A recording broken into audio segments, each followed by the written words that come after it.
بسم اللہ الرحمن الرحیم۔ شروع اللہ کے نام سے جو بڑا مہربان نہایت رحم کرنے والا ہے۔ حضرت علی بن موفق رحمۃ اللہ علیہ خود اپنا ایک خواب بیان کرتے ہیں کہ جیسے میں جنت میں گیا ہوں، چلتے پھرتے ایک ایسی جگہ پر پہنچا جہاں حضرت حشر بن حافظ رحمۃ اللہ علیہ ایک دسترخوان پر بیٹھے دکھائی دیے، اور اس حال میں دکھائی دیے کہ دائیں بائیں دو فرشتے بیٹھے ان کو انواع و اقسام کے کھانے لقمے بنا بنا کر کھلا رہے ہیں۔ اس کے تھوڑے ہی فاصلے پر امام احمد رحمۃ اللہ علیہ ایک دروازے پر دکھائی دیے۔ ان کا یہ عالم تھا کہ وہ لوگوں کو دیکھ دیکھ کر اندر داخل کر رہے ہیں۔ پھر اسی خواب کی حالت میں خطیرۃ القدس کے پاس جا پہنچا۔ وہاں یہ واقعہ دیکھا کہ ایک شخص آنکھیں پھاڑے ٹکٹکی باندھے اللہ تعالیٰ کا دیدار کر رہا ہے۔ میں نے رضوان سے دریافت کیا کہ یہ کون بزرگ ہیں، تو اس نے بتایا کہ یہ حضرت معروف کرخی رحمۃ اللہ علیہ ہیں۔ انہوں نے اللہ کی عبادت نہ تو دوزخ کے ڈر سے کی تھی اور نہ جنت کے شوق سے، بلکہ محض اللہ کی محبت میں سرشار ہو کر۔ اس لیے اللہ تعالیٰ نے قیامت تک اپنی زیارت کی اجازت عنایت کر دی ہے۔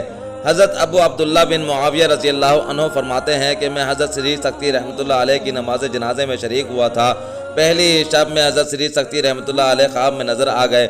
میں نے فوراً پوچھا کہ یہ کیسے گزری، تو انہوں نے جواب دیا کہ نہ صرف مجھے بلکہ ان تمام لوگوں کو بھی جو میری نماز جنازہ میں شریک ہوئے تھے، سب کو اللہ تعالیٰ نے بخش دیا۔ یہ کہہ کر حضرت سری سکتی رحمۃ اللہ علیہ نے ایک لکھا ہوا کاغذ اپنی جیب سے نکالا اور فرمایا کہ دیکھو، اس میں ان سب آدمیوں کے نام بھی لکھے ہوئے ہیں۔ حضرت ابو عبداللہ فرماتے ہیں کہ میں نے اس کاغذ پر سرسری نظر دوڑا کر دیکھا تو اس میں میرا نام کہیں نظر نہیں آیا۔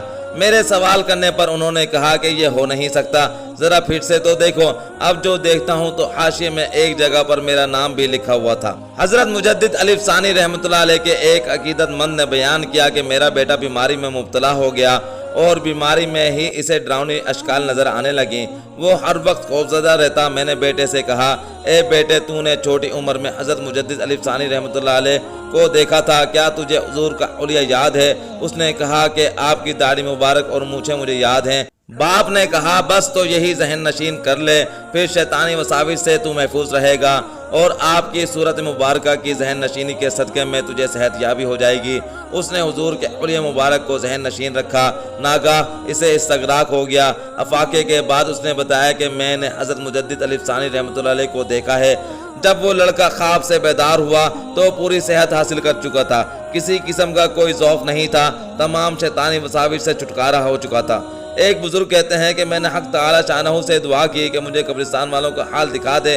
میں نے ایک رات کو دیکھا گویا قیامت قائم ہو گئی اور لوگ اپنی قبروں سے نکلنے لگے۔ ان کو میں نے دیکھا کہ کوئی سندس پر جو ایک اعلیٰ قسم کا ریشم ہے سو رہا ہے، کوئی ریشم پر ہے، کوئی اونچے اونچے تخت پر ہے، کوئی پھولوں پر ہے، کوئی ہنس رہا ہے، کوئی رو رہا ہے۔ میں نے کہا، یا اللہ، اگر یہ ایک ہی حال میں ہوتے تو کیسا اچھا ہوتا۔